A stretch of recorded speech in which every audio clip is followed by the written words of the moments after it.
was asked to speak to the theme of the conference around a firm foundation for citizen advocacy and what those elements are. And for some of you with some experience and so on, this will be information you already know. And for some of you who are new, this will be new information. But I think it makes sense to start this conference with a reminder of what our foundation is and why we have this foundation and why we have stuck to it for all these years. So this metaphor of a firm foundation, or a three-legged stool is a firm foundation, I'm stealing from John Murphy. So 3 points in space. So a three-legged stool is on better ground than a four-legged stool. You could take geometry to figure out why that's so, but that's so. It's 3 legs plant you firmly on the ground and provide a strong foundation. And that's a nice metaphor, I think, because in citizen advocacy, we have 3 components of a firm foundation. And so the first rests in the definition and the principles of citizen advocacy that tell us what this is, and by extension, what this is not. And then we have the components of good office practice, or what's often referred to as the 7 key office activities in citizen advocacy, the work of the coordinator. And sometimes board members become involved in this work, but it's primarily the work of the coordinator and others. And then the third leg of this stool is the responsibility of the board of directors or the management committee. So that entity is called different things in different places. But the board has a number of responsibilities, both fiduciary, and I'll talk about these today, but also programmatically, ensuring that everyone is doing what they're supposed to do and following the principles of citizen advocacy. So I'm going to talk a little bit about the definition and principles and just go through the rest of these elements. So this is the original definition that came from the Citizen Advocacy book that was written by Wolfensberger and Helen Zoha and was published in 1973. And as Mark suggested, the first Citizen Advocacy office opened in Nebraska in 1970. I'll say a little bit about that, but I'm not going to read through all of the definitions, but you see the elements that have remained to today. So it's a mature, competent citizen volunteer. So it's a voluntary role, representing as if they were the advocate's own, the interests of another person. And tomorrow I'm doing a concurrent session on conflict of interest in citizen advocacy. And so this phrase has been with us right from the very beginning. The interests, the advocate takes on the interests of the protege as if they were the advocate's own, not what the advocate thinks is in the best interests per se, but really trying to identify with the person and taking on their interests and helping represent that perspective. And then of a person who is impaired in competence or has other needs which are unmet and are likely to remain unmet without some kind of intervention.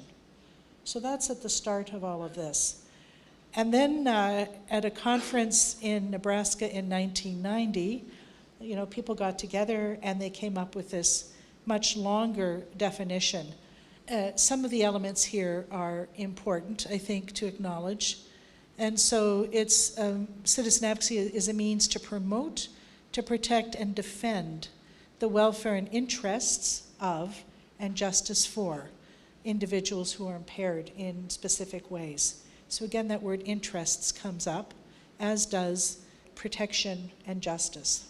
And that the advocates are people who have relevant competencies. And not in a professional sense, but really does the person we're inviting into the advocacy role have the background, the experience, the orientation to begin to understand this person and their background and experiences. That's really the heart of it. Is that identification possible? And we're going to do our best to facilitate that identification. And that they represent the interests of the person as if they were their own. And then it goes on to say, therefore, in order to do that, the advocate must be sufficiently free from conflict of interest. And so that gives us the principle of advocate independence, which I'll talk about in a minute. And advocates then are supported and recruited and so on by a citizen advocacy office and supported by a citizen advocacy office and may choose from a wide variety of roles. And the commitments may last for life. John Murphy is the one who I got this phrase from, that he says citizen advocacy is a relational form of advocacy. You know, we're not in charge of the kind of relationship that advocates and protégés will develop. That's between them, but it is a relational form of advocacy, and that is different from other forms of advocacy. We need more than one form of advocacy in the scheme of things, but it's important to acknowledge and not apologize for this element of citizen advocacy. And then the purpose of the Citizen Advocacy Office, which in my mind means both staff and board members, everybody together, even though different parties have different roles to do this, is to identify and recruit protégés and advocates, introduce them, support them over time, and then work according to the principles. So those are the definitions. There are other definitions, other iterations. I will use as a abbreviated definition tomorrow in the discussion on conflict of interest. This one here from the 1990 conference is, I think, the most comprehensive definition that I've come across. And it contains all the different elements. But when we're talking about citizen advocacy to different people, like potential advocates, you're going to, I'm sure, abbreviate that or focus on certain things. But it's, I think, important to reflect on the definition and say, what are the elements that are really important to get across to others? And what is the language that's going to facilitate that? Right? So you may not read all of this. You know, a person who's impaired in instrumental capacity, that might not be where you start, right? When you're talking to potential advocates in the community. But thinking about the person, thinking about their interests, you probably are going to talk about that in some ways. Okay, so I'm going to talk now about each of the principles in turn, and then I'm going to connect them to ratings in the CAPE manual. The CAPE manual is a citizen advocacy program evaluation tool that we use to do evaluating a program, and that can be done with an external team coming in. It can be done as a form of self-study with the coordinator and board members, going through the manual, going through the ratings, and asking themselves questions. Sometimes boards and coordinators will focus on certain aspects when they do this rather than the whole thing. So the CAPE can be used in a variety of different ways. It can be used as a planning guide, you know, so programs that are looking at their annual review and what we've done so far and where we're going to go, what our priorities are for the coming year. This is a tool that can be used for that as well, to help guide and spur on thinking. All right, so we're going to start with advocate independence, and there are a couple of points that are important with advocate independence. So first of all, advocates, citizen advocates, freely choose to enter the relationship. That voluntary aspect is essential. They're not doing it for money. They're not doing it for a meal. They're not doing it for credit at employment because they have to volunteer so many hours a week or something like that. They're doing it because they freely choose to do this. It's important because then they're not beholden to anyone other than the protégé. If they're doing this for any kind of remuneration, they become beholden for that remuneration. And then they're not in a position to represent the interests of the protégé, you know, and to stand alongside the protégé. So that's important. That voluntariness is essential for that reason. It's who are you going to be beholden to? And just as an aside here, I do use the word protégé. Not everyone does. The word from the French means protected, someone who is protected. And coming from Canada, where we're officially bilingual, we're a little bit more comfortable, I think, with using French. So I use protégé. They're independent advocates. Citizen advocates are independent from the Citizen Advocacy Office, which means that advocates can be supported and encouraged by the coordinator or board members. They might even be challenged in some ways in terms of their thinking and so on, but they make their decisions between themselves and the protégé. We don't get to tell advocates what to do. And that's really important, and that's another difference between citizen advocacy and other voluntary roles. You're not supervised. And so one of the phrases we often use is that advocates take their direction from the protégé and their assessment of the protégé situation. So often this means advocates will talk with protégés and listen to them and so on, and other people and so on, but that's where the direction comes from, not from the office.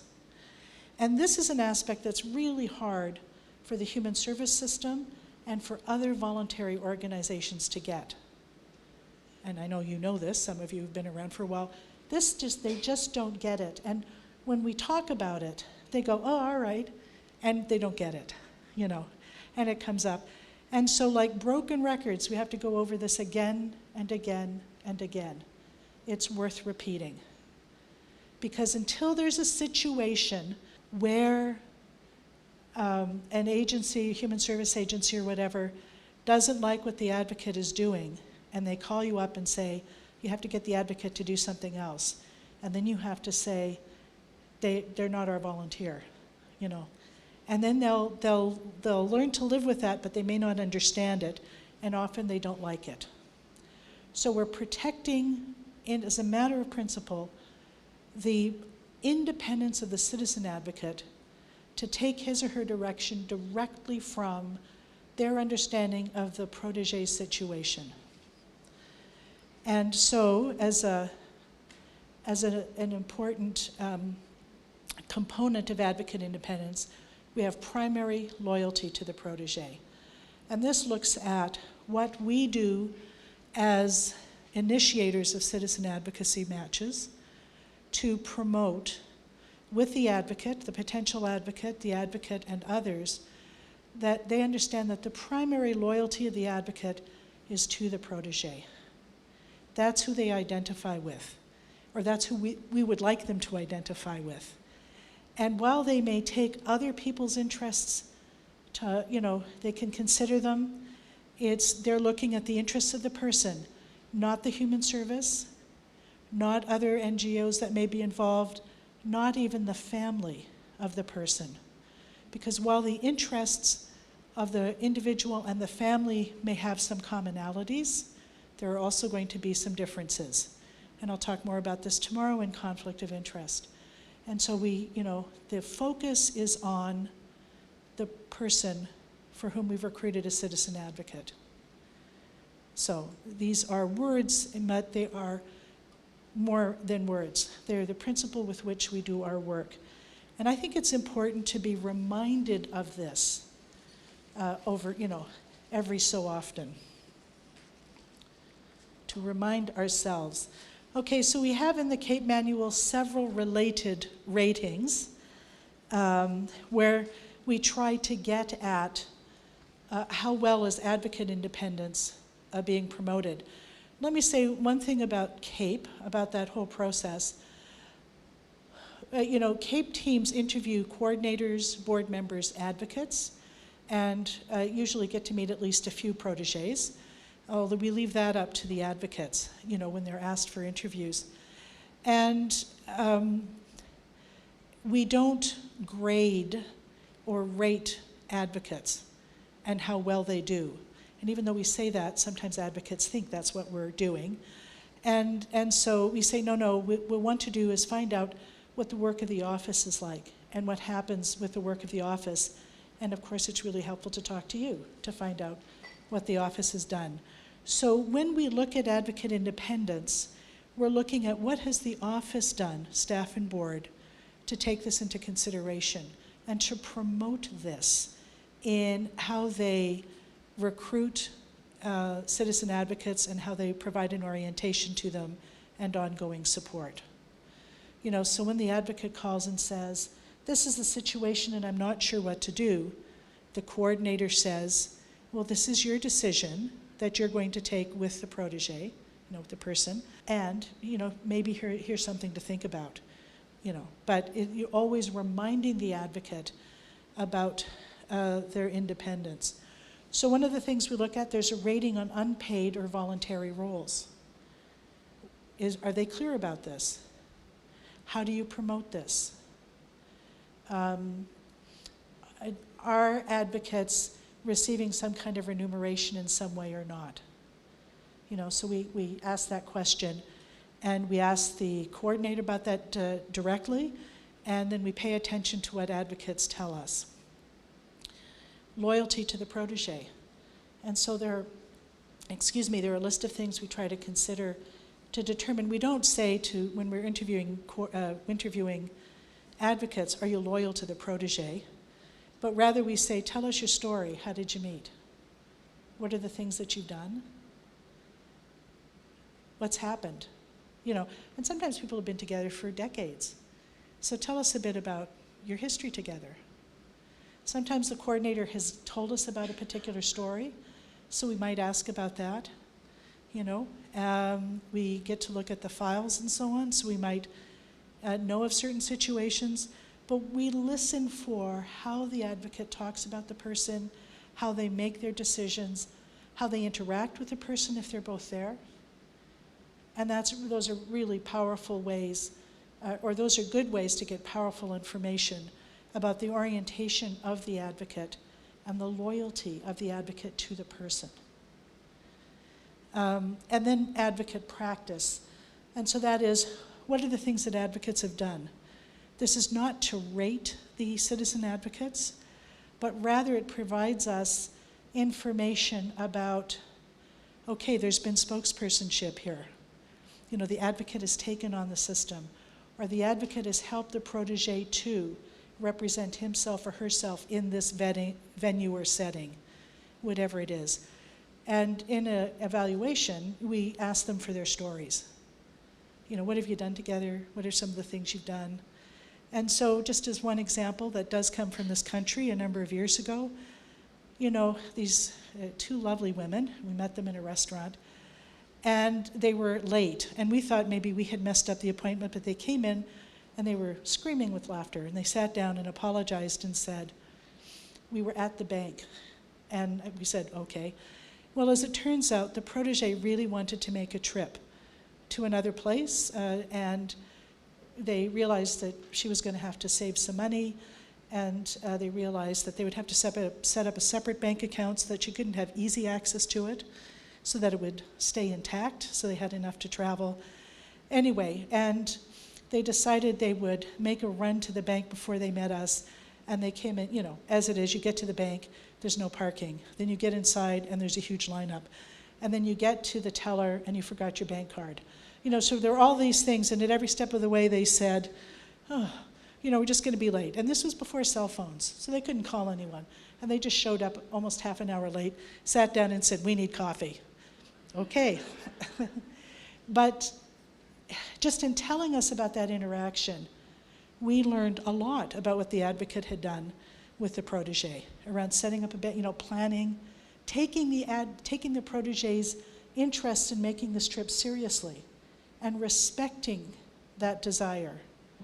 And then talking through, how do we bring this about? Well, I don't have enough money. Well, how do we get the money? We save the money, Okay, but if I put it in this account, I'll spend it.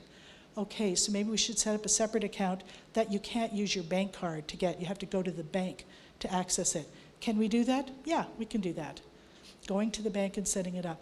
So again, through those stories, you start to get this picture. And afterwards, when we were making our notes, advocate practice. And then the protege said, I decided that maybe in bank accounts I shouldn't be trusted all by myself. So I asked her if she would be the assigning authority on the account with me. Not on my other accounts, but on this one. Advocate practice. because you see the conversations that have happened and so on. So we don't rate or grade advocate practice, but we do want to get a sense of what are the things that happen. And it was pretty clear the advocate was taking her direction from the protege and what the protege was interested in. And that's, so that's the kind of thing. And, one time on a Cape here in Australia, every evening, during the day you interview the coordinator in the morning, you spend the afternoon and early evening meeting with board members, advocates, and proteges. Come back to wherever you're working and you update everyone, you debrief, and then you go to bed and you repeat it for 2 or 3 days. And at the end of one of these debriefing sessions, where there's some very powerful stories, we were sitting there and one member of the team said, just think of all the people who never hear these stories. We get to hear these stories and no one else does. And how lucky are we? So, advocate independence. And we learn about that from the work that advocates, the efforts, I should say, that advocates with their proteges engage in. Okay, the second principle that I'm going to talk about is program independence. Again, the Citizen Advocacy Office, and I'm very careful when I write about this stuff to spell it all out, Citizen Advocacy Office. When I present, I often say the Advocacy Office or the office. But again, it's important to be clear, right? The Citizen Advocacy Office must maintain its independence from the human service system, the system that may or may very well provide supports to the protege and, of course, to many other people, and any other influence that would detract the program's focus from doing citizen advocacy. The office should not be affiliated with a service-providing agency and should consciously involve citizens without such connections as board members and as citizen advocates. The Citizen Advocacy Office should define its identity and develop its support among ordinary citizens and constituencies in the local community. So, a little bit about the history of citizen advocacy in general, and that is when Wolfensberger first came up with this idea, and he came up with it in response to parents saying to him, community-based services are all well and good, but what happens when I'm no longer here to monitor them? And this is how he came up with this.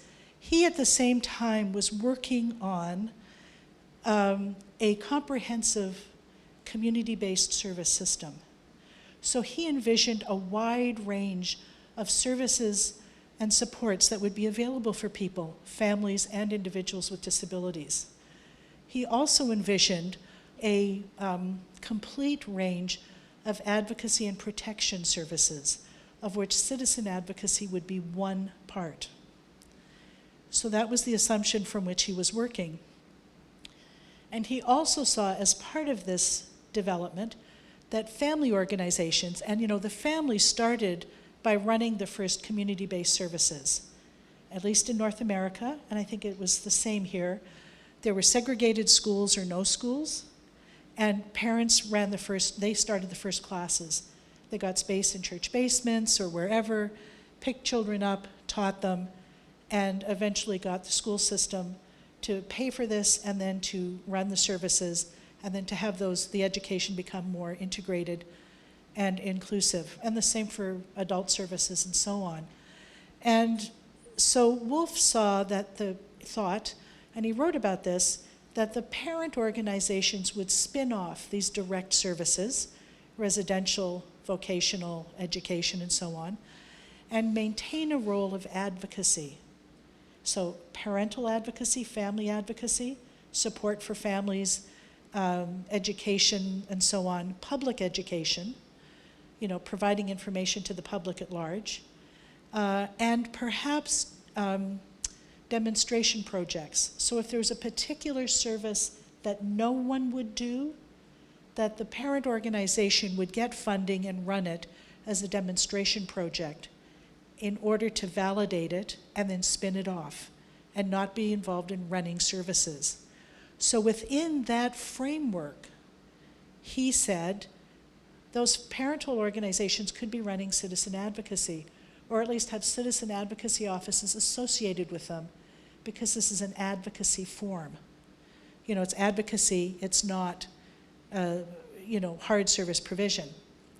So I know what happened in North America. Most parental organizations did not give up services. They continued to run services, as well as try to do advocacy. And what that meant was they were very soon in a conflict of interest position, because if parents didn't like, or people with disabilities, see, Wolf really never got to the point that people with disabilities would be an equal partner in this discussion, right? That if they had a beef with service provision, now they had to talk to other parents who were running those services. And they didn't always get the support from the same organization in their advocacy efforts. So it was a mess. It was exactly the conflict of interest that we see between service providing organizations and the interests of the people being served and supported. And so when you read some of the early stuff on citizen advocacy and you say, parental organizations, well, that's confusing. This is where it comes from. So you have to read all of his different monographs and so on. And there's one monograph that's called The Evolution of the Third Stage of Voluntary Parental Associations. If you're interested, I can send it to you. And that's where he outlines this approach. So parental organizations, by and large, were not willing to do this. The money they received for providing direct services helped fund their organizations. And they didn't trust people. So even though they were tired of running services and supports, they didn't really trust anyone else to do it. And one of the things that happened over time was, of course, people other than parents took over, or some parents became what has been called professional parents, and they ran the services. And so now you had services that looked like just about any other service, and they were run by parents. Those of you who have studied SRV know that there can be a clash between the ideals you hold and actual practice. And so one of those clashes came when parents said, we're parents. Of course we'd be making good decisions. We do have your best interest at heart. We're parents ourselves. But that, the ideal of being parents, of course, and the reality of what they were doing, and there was this clash. So even with that perspective, Wolf talked about program independence, which became even more relevant because you saw parental organizations running services. Only a few spun off services, and the Winnipeg Association for the Mentally Retarded, as it was then called, and the other main city in our province, Brandon, both spun off their direct services and formed basically advocacy and parental support, and eventually some self-advocacy options. And I was literally in the room when the vote happened. And it went for hours the night. I think it went for 5 or 6 hours. And it was and parents. I mean, I was a member, but I was 22 or 23, and I was just sort of sitting there in a little corner as these parents went back and forth about giving up control over the services. And it was a tremendously emotional discussion about it. So when you read some of the early things about citizen advocacy, it's important to keep that history in mind, because Wolf was writing from a particular place at that point, and that's not, we didn't evolve the way he had thought we would evolve or that we should evolve. So, program independence, we have to protect the independence of the Citizen Advocacy Office from influence and expectations, that would take it away from citizen advocacy. So some of the related yes, Barbara.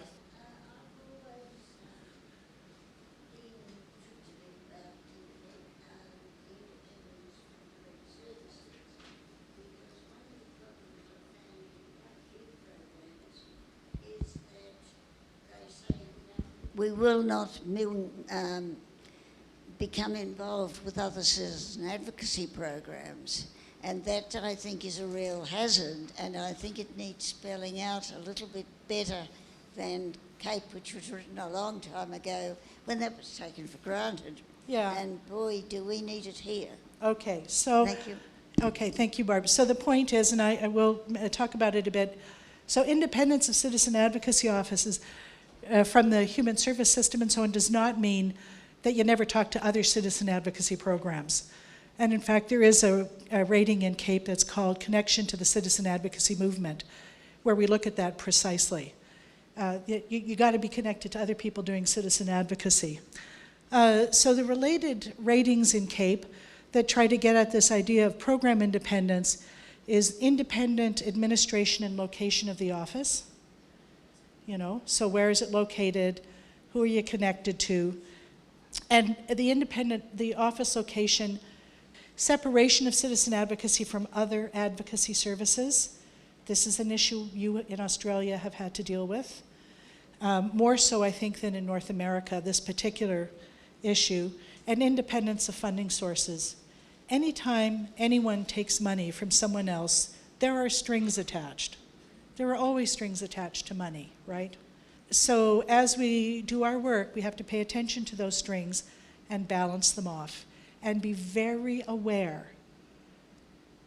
What is the cost? What is our cost for taking this money? There's always going to be a cost. Sometimes it's a cost you can live with. Sometimes it's a cost you can live with most of the time, And sometimes it's a cost that you have to say to yourself, this is not worth the money for what we have to do and the control we have to cede. So it's really important always to be very conscious of that. Exclusive focus on doing only citizen advocacy and nothing else. And so the office must maintain its independence from the human service system and from the focus on pressure on doing anything other than citizen advocates. So the office should not be affiliated with a service providing agency and should consciously involve citizens without connections to human services. This is hard for two reasons. It's hard because the history of citizen advocacy came out of the development of community-based service systems.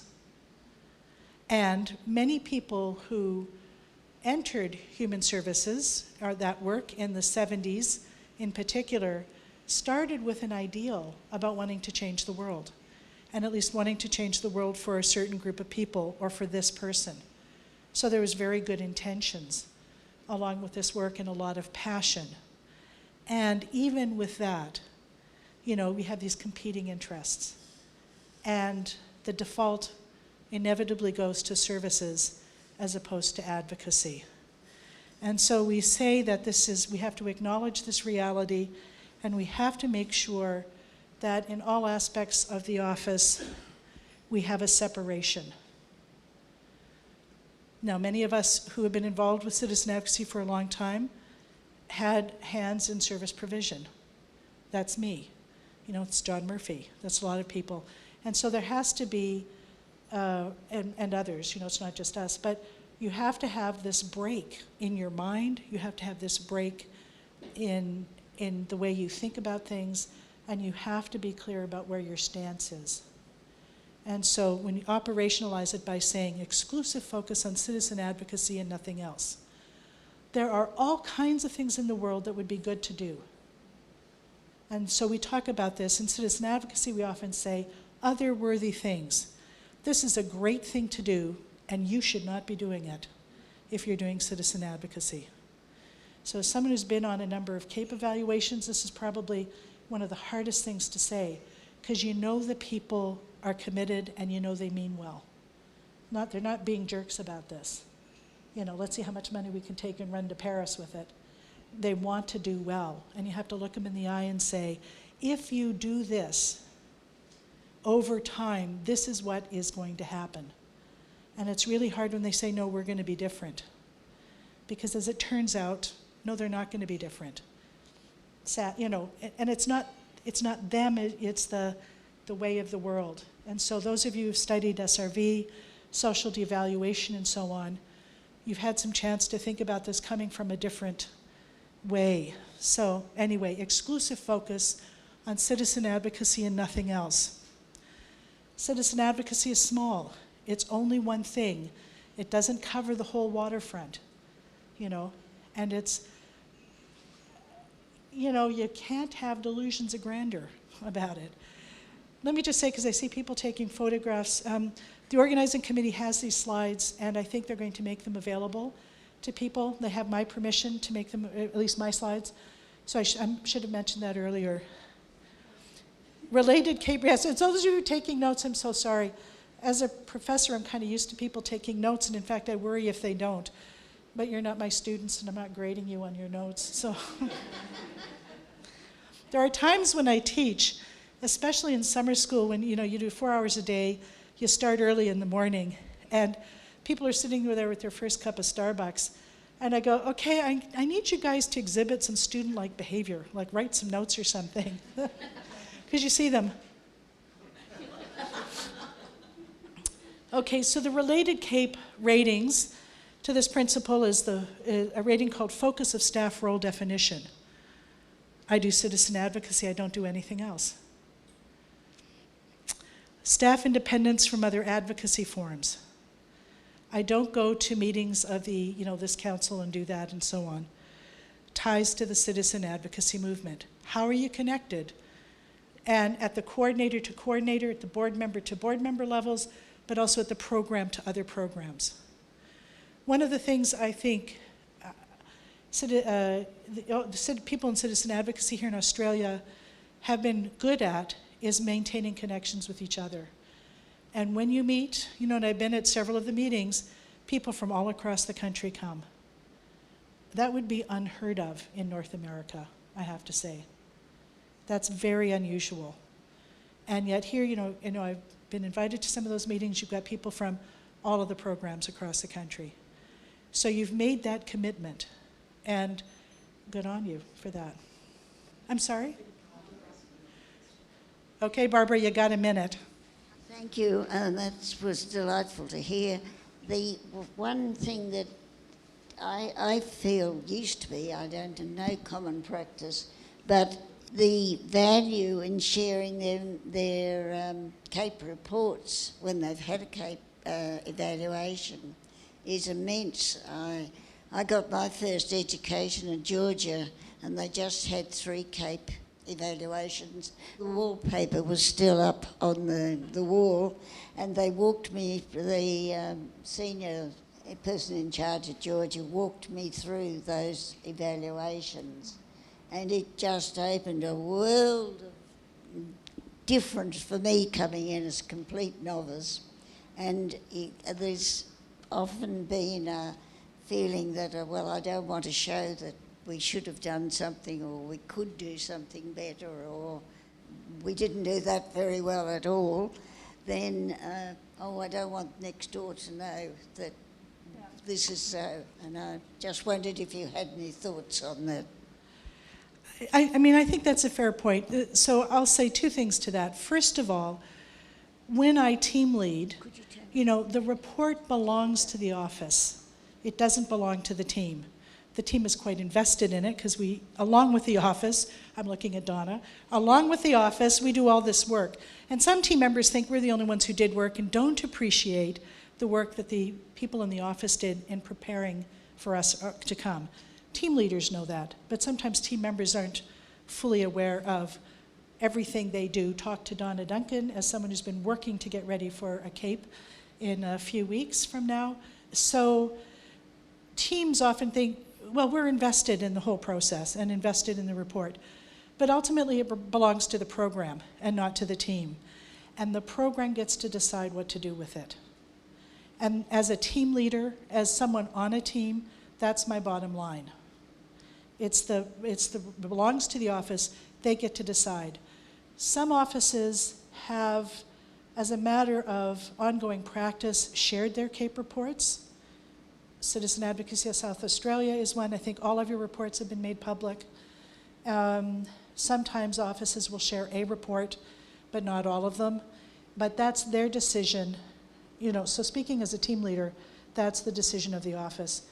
As someone who has been on the receiving end. The other side of the table is both a coordinator and a board member. Sometimes it's really hard to do that, to share the report, because context is everything. And the context may not be there, or we think, well, the context isn't there. So just a brief story about that. The last external evaluation we had in Winnipeg was a hard one, and some board members had a really hard time with it. You know, we had planned for a board retreat after, and we went through it, and they were hurt by some of the things. And it was only a few weeks or months later, you know, that a board member would call me and say, can we go for coffee? And I'd say, sure. And they'd say, you know, I read the report again.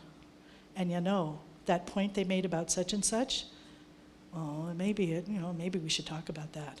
You know, maybe there was some relevance. So it's not something that just people look at and go, you know, I get it. It's part of a process. So I think boards and coordinators, I think we should be respectful of that process. One of the things I've tried to do as a team leader is be available to offices after the evaluation is over. So I write up a draft of the report right away, leave it with them. I don't leave town without doing that. They don't let me leave town without doing that. And then I go home and I review it. And I clean it up. And I say to them, my promise to you is there will be no surprises. So what you get in the draft is the content that you will get in the final report from me, although the final report will have fewer typos and hopefully I'll be able to say some things in a better way. And so sometimes in draft reports I will say, I'm also going to talk about more minor issues, these are, and I list them. Don't lose sleep about them, but we have a little bit to say about them. Just that no surprises rule. And I say, if you want to talk to me after, talk to me after. And now with Zoom, frankly, it's a whole lot easier than it is doing this by telephone, because it helps, if we're not in person, to at least see each other. And so recognizing that this is one step in a process versus the CAPE team that comes in, leaves you with a report that may not be fully explicated and leaves town never to be seen from again. So I think if we start to see this whole process as part of an everyday process, that it will become, I think, easier for people later. At the end, because I'm going to move myself along, I don't know if Rosie wants to comment on the practice of sharing CAPE reports and what that's been like for you, but you might want to talk about that. You don't have to, so let me not put you on the spot. So the main point of this, a balanced orientation to protege needs, is you don't want to foreclose options for advocates, or for potential advocates and potential proteges. You don't want to say, this is really only a friendship program, or this is really only about this or about that. We only recruit advocates for children, or we only recruit advocates for adults because it's too hard to meet children who need advocates. And it is hard to meet children who need advocates because of privacy legislation and access and all of that. We want to have as broad a range of potential situations as possible because we don't want to foreclose any possible advocacy options. And so the related CAPE ratings have to do with, we look at characteristics of proteges, there's a whole list there, and the diversity of advocacy roles that people have been invited into. Those of you who've been around for a while know that when you invite someone into an advocacy role, there's an initial conceptualization, and then over time that changes. And when you have people who've been together for 30 plus years, of course it's going to change. And so, you know, you start to see the evidence of that change. But that's one of the pieces of evidence that we look at. And we also, so CAPE teams, for instance, will look at annual planning, relationship reviews, annual planning goals, you know, to get a sense of the awareness of the office on this issue. And then we also look at avoiding social overprotection. People need advocates, but they don't need over-advocacy. When their needs change, when people's needs change, the need for certain types of representation change, but we don't want to err on the side of over-representation. All right, the last principle is, I think in the CAPE it's positive interpretations. And referring to some of John O'Brien's works, I now talk about positive interpretations and interactions. So this is, if you're familiar with SRV, this is the imagery rating, right? So it's important to be competent in anything you do, and it's important to be seen as being competent. That's the imagery. What we say in North America, I don't know if you have the saying here, you can't be all sizzle and no steak, right? You have to have the competency, the steak, and you have to have the sizzle. You have to look good. So the office should be a model of positive interactions and interpretations about people who are devalued in general and about people who are protégés in particular. Advocates do not have to be that model. What we look at here is what has the office done, office meaning the board as well as the staff, to promote accurate, respectful, positive interpretations of people with disabilities, people who have been devalued. Advocates pick up on this and so on, but you don't, it's not the advocates often are models of this, but it's the office that you look at. And you look at behavior, you look at actual interactions, you look at all the written materials that the office has, the brochures, the logo, the phrases that they use, everything, and say, how are people portrayed, consciously and otherwise? This is an element that surprises people. If you do a CAPE evaluation and you talk about stuff, because we often don't think about imagery in our general society, let me say this again, we always think about imagery in the general society, but we don't think about it in relation to human services, charitable work, and the work of citizen advocacy. Well, they're charity, of course they're good. Not necessarily, right? And generally in our society, we're not very good at decoding that. And so this also can be a source of pain and hurt in an evaluation, I'm sad to say, because often people put a lot of time and effort into things like logos. And the CAPE team comes and they look at it and they go, what were they thinking? Well, they weren't thinking consciously. And I'll tell an example on Winnipeg.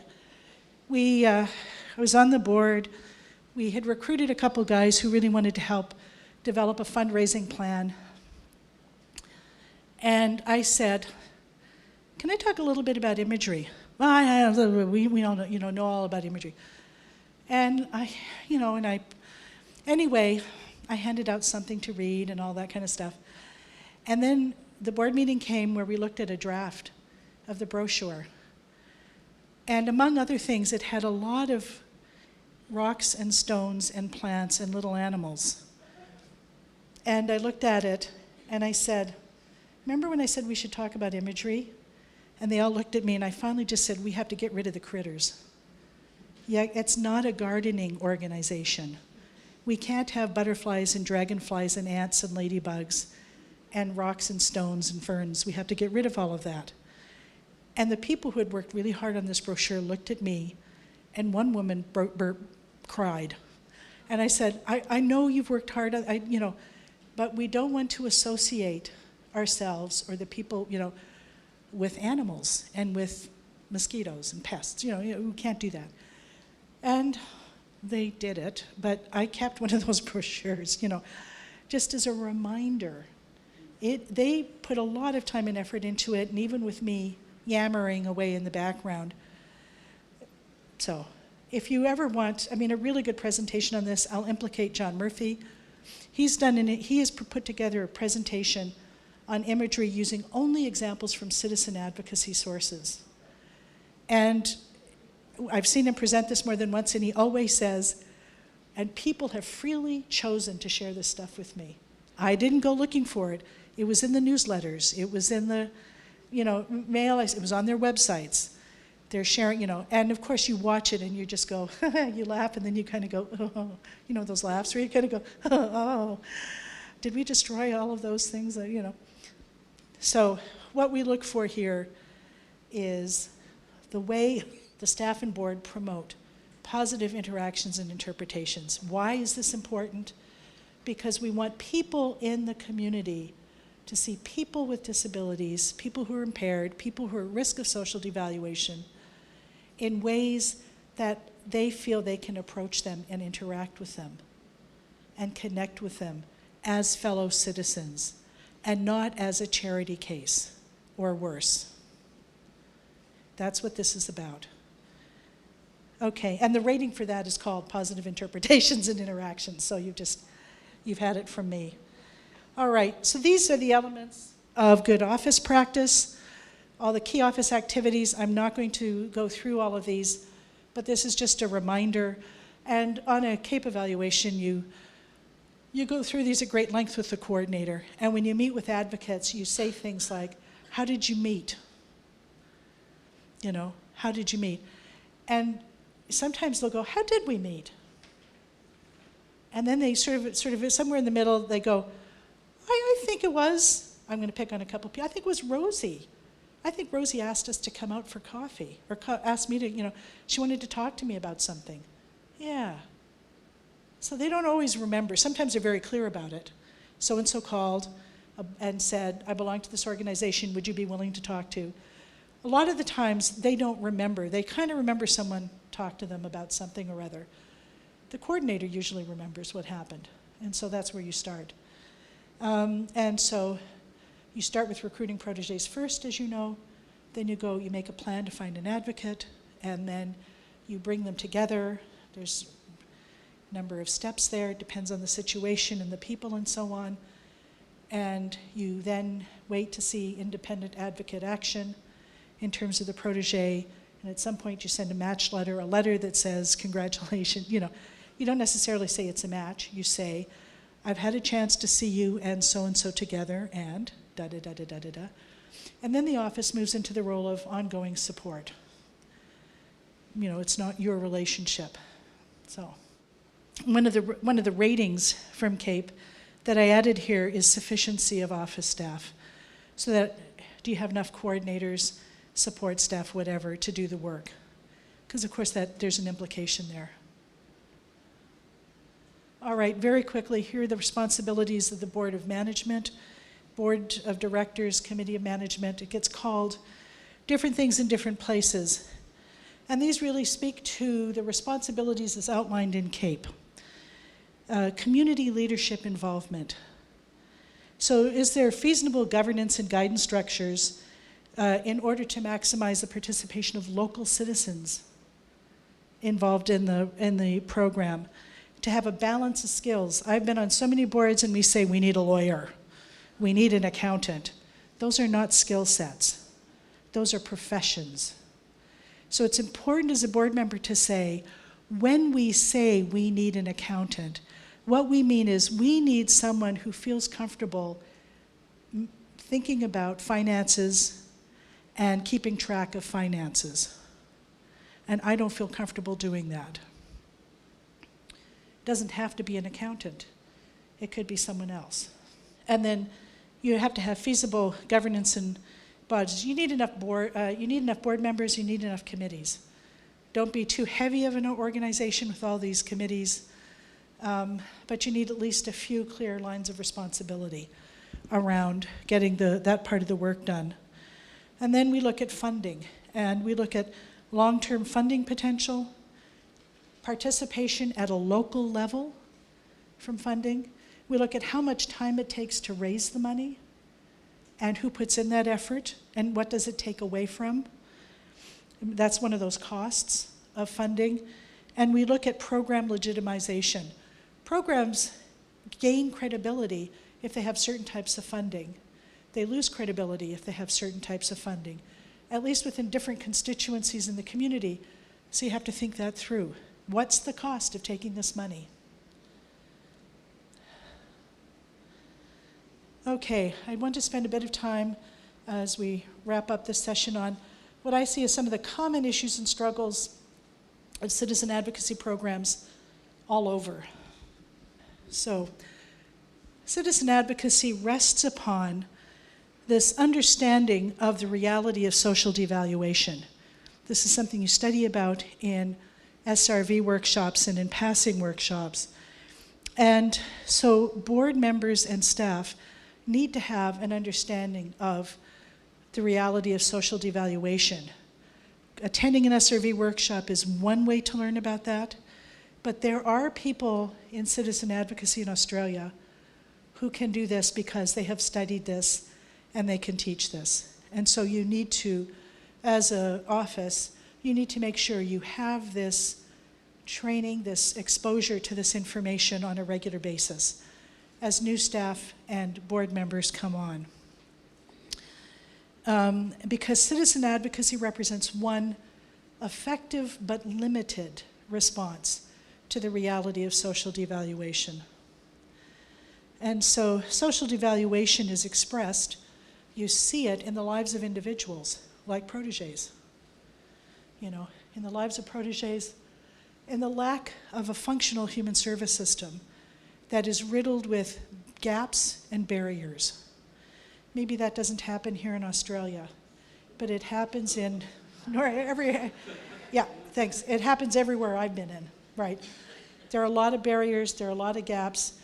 We could spend today and tomorrow telling stories about those barriers and gaps.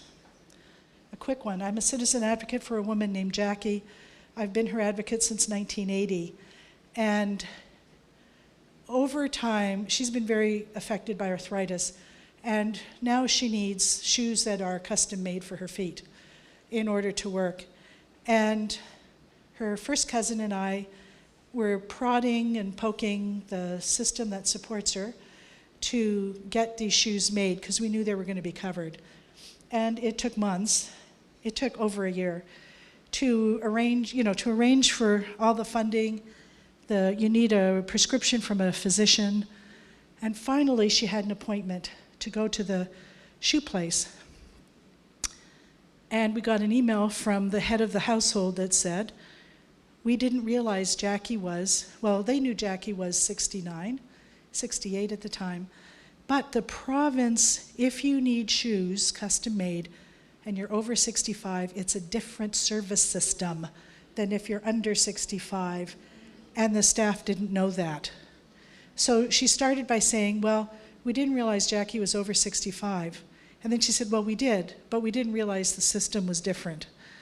And so now we have to attack it from a different way. Now, fortunately, when she went to the shoe place, the guy there said, because the staff were just saying, well, I guess we have to wait and take anti-transit back home. And he said, well, he said, let me see if I can fit you with regular shoes here, because we've got a lot of different sizes and so on. And if they don't quite fit and they only need modification up to 50%, we can do that for $25. And fortunately, the staff person said, oh, and Jackie looked to her and said, I know I have the money, which was true. Because Jay and I, her cousin and I, had said, we have the money for this. Whatever it costs, she needs shoes. We can get the money for this. What we weren't telling them is why we knew we had the money, because it wasn't their business. But anyway, and so Jackie said, I know Zana will pay for it. I do have I'm power of attorney over money. So we should order the shoes. And she looked at this young man and said, fit me up with shoes that work. I know it can be paid for. So she got a pair of shoes. And then her cousin said, I hope you got 2 of those shoes done. Because when one pair died, then we have to go through the whole process again to get the second pair. Anyway, so now she's in line to go back to get a second and third pair of shoes. But that's a gap and a barrier. And we spend a lot of time and energy, and that's just one very, very, very small example of the gaps and barriers that exist for people in their lives. Also, in addition to the gaps and barriers in the service system, there's a lot of gaps and barriers in advocacy as well. And I don't know how it works here, but if you're at the mercy of the public trustee's office in Canada, you're screwed. And I would actually use a different word that I'm not going to use in public, but I would use in private.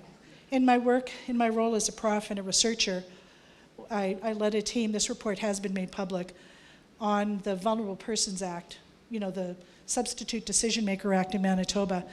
And we interviewed the public trustee, and we interviewed people about the public trustee, which of course is an office that's embodied in several people. And everyone, people with disabilities, their family members, staff, all said the worst thing about this work is the public trustee's office. If you could get rid of them. Yeah, so, okay. Another issue is that there will never be enough. We'll never have enough funding for citizen advocacy. We'll never have enough resources for a wide range of advocacy options. We'll never have enough for responsive and effective and helpful human services. So on the one hand, if you're going to stay in this work for a while, you kind of have to make your peace with that. Doesn't mean you accept it. Doesn't mean you like it. But if you say, I'm going to go to get more funding and da-da-da-da-da, just in general for the system, if you're effective, you're feeding the system that doesn't work very well now. And for people in citizen advocacy, I think we have to make our peace with that and be comfortable with the reality of we're going to do this as well as we can for a small group of people for as long as we can.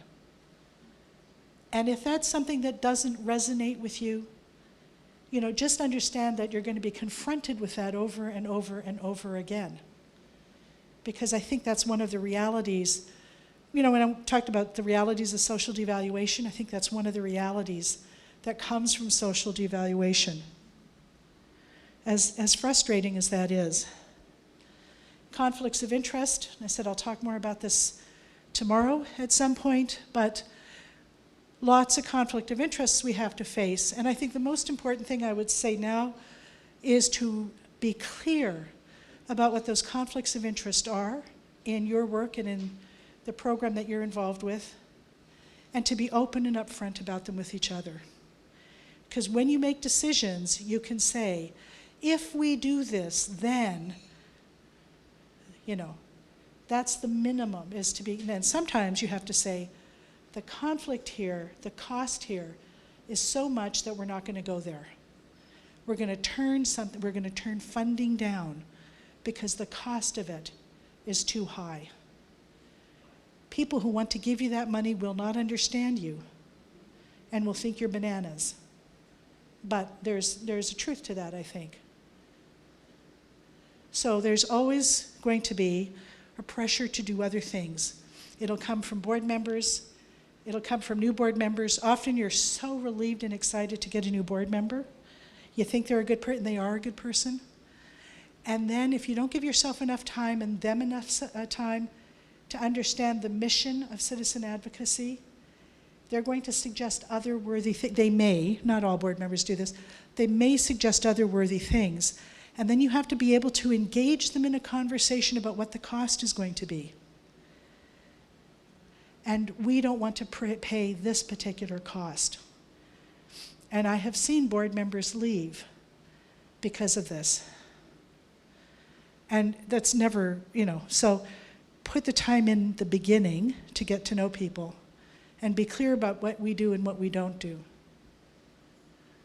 There'll be, I know you know this here. There's pressure from funders, from governments, from organizations to do all kinds of things. In particular in Australia, other advocacy forums. And you have to be very firm about this. And I just talk about, here, so there's pressure, and the pressure comes in the form of, we're going to give you money to do this, or we're going to take money away from you if you don't do this, right? And there'll be a push to develop a different focus and to do other things, and as I say here, sometimes these other things are benign, but not citizen advocacy, and sometimes these things are not so benign. And if you, as an organization, are struggling with the cost or with figuring out what the cost is, this is where your ties to the citizen advocacy movement are crucial. You call someone up from another office, or a couple people up from 2 different offices and say, I think we could use some help thinking this through. Don't come in and tell us what to do, but ask us some questions about how we might think about this and what the costs are. You need to have people you can trust to be able to do that, because everyone else has a different agenda with you. I've already referred to this. Citizen advocacy is limited, it's fragile, and it's a vulnerable response. Yet, advocates have stood by people. Advocates have saved the lives of people. Some of my most striking stories come from people I've met here in Australia. Advocates have borne witness to the truth of the lives of individuals who live with impairments. And in turn, citizen advocates, many advocates have had their own lives enriched by that experience and by that relationship. And my last thought is, remember the stories, all of them. The good parts, the bad parts. Because that's the lives of people. Thank you very, very much.